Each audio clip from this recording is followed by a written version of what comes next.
It was Carl Jung who helped me understand something essential, that shaped by my upbringing and the culture I was born into, I had always been a Westerner. No matter how far I reached beyond it, I couldn't escape the way my mind had been molded. But this wasn't a prison. It wasn't some trap I needed to escape. It was more like having a body, arms, legs, a mouth, teeth, and a brain. These are tools you can use, not chains that bind you. Because of that, I've always seen myself as a kind of philosophical bridge, a thinker who compares and balances the perspectives of East and West, rather than blindly borrowing from another tradition. I wasn't looking to abandon one for the other, but to hold them in creative tension. But Jung's work goes far beyond that personal insight. There's one idea at the heart of everything he did, one that he didn't just write about but lived, his understanding of life's polarities. He completely rejected the common belief, a belief I consider both dangerous and absurd, that the universe is locked in an endless, irreconcilable battle between good and evil, light and darkness. Some even accused Jung of Nazi sympathies simply because he refused to see the world in terms of pure good versus pure evil. But Jung's perspective was far more nuanced. He believed that evil exists because people are unconscious of their own darkness. Instead of facing it, they project it outward, onto others, onto Jews, onto enemies, onto anyone they can blame. They say, the evil is out there, not in me, and use that belief to justify harming others through bombs, gas chambers, or worse. But the more someone becomes aware of the evil within themselves, the less likely they are to demonize others or to commit atrocities. That, to me, is one of Jung's most powerful insights. To truly understand and transform the darkness in yourself, you must face it without hate. As Jung said, you must accept your shadow, and he did that more honestly than most. In 1958, I had a long and unforgettable conversation with Jung, and I was deeply moved. He was undoubtedly brilliant, but he was also warm, someone you could relax around. Some wiser, holy people carry an air that makes others feel small, judged, or unworthy, but Jung wasn't like that at all. He made people feel enriched, encouraged, and completely welcomed. He had a sparkle in his eye, a quiet twinkle, as if he was gently amused by the whole human condition, including his own. In German, there's a word, Hintergedanke, a hidden thought behind the surface of your mind. Jung carried one of those. It was a subtle, self-aware sense of playfulness, and because of it, he didn't judge people for their flaws. He knew he had his own. That's what made him feel whole and grounded, so deeply human. Jung understood that fear and guilt are not things to be ashamed of. He saw that being a complete, integrated person doesn't mean avoiding bad feelings. It means you don't attack yourself for having them. That's what gave him such an extraordinary sense of humor. True humor, after all, isn't about mocking others. It's about being able to laugh at yourself. Jung could see behind every doctor, every scholar, every politician, a bit of a rascal.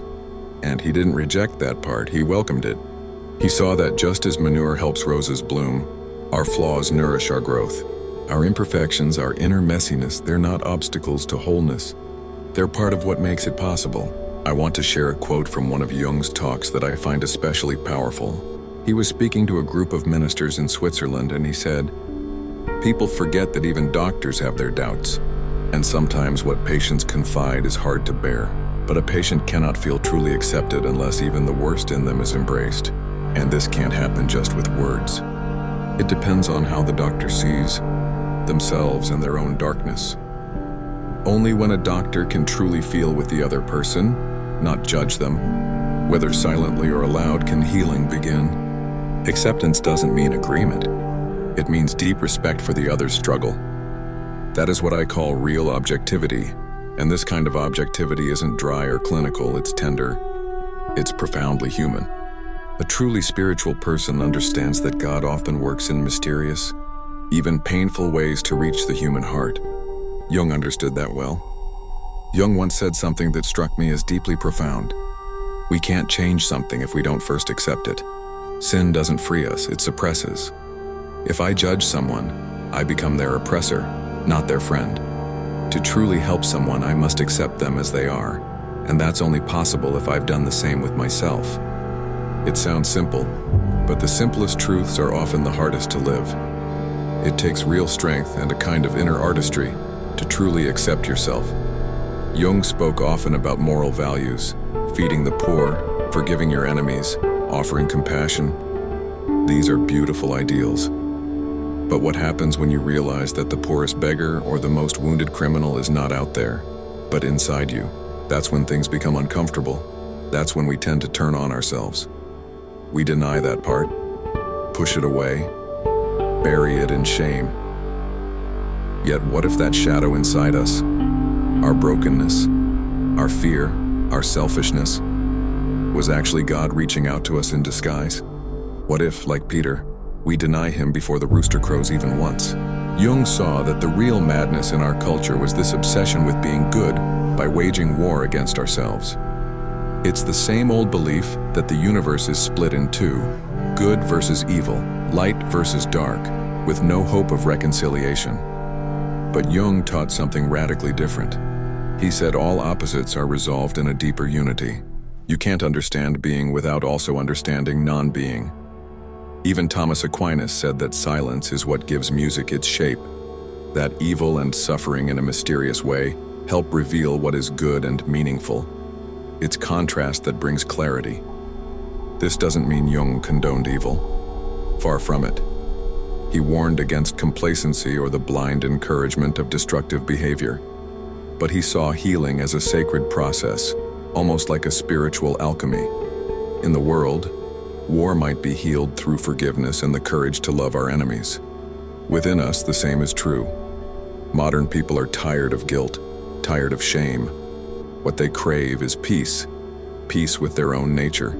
Peace with the enemy that lives within their own heart. They don't want to imitate Christ from the outside. They want to live their own lives, to walk their own path. Even if that path seems small, even ordinary, it feels sacred because it is uniquely theirs. It may look selfish at first, but often, that very selfishness is the first honest step toward healing. If we truly want to help someone grow, we have to respect that instinct. It might lead them into solitude for a time, but even that loneliness can become the ground in which love takes root, first for themselves, and then for others. Jung had a rare gift, the ability to hold two seemingly opposite ideas and let them speak to each other.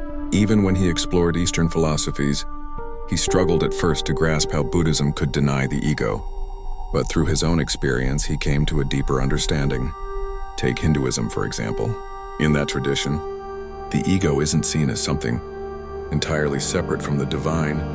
It's a kind of temporary expression of it. Similarly, Jung came to believe that the development of the ego in a person is part of the divine will.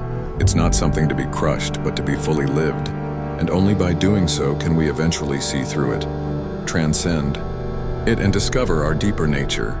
He once said, "If you watch this process enough times, you'll see that what seemed evil turns good, and what seemed good supported evil.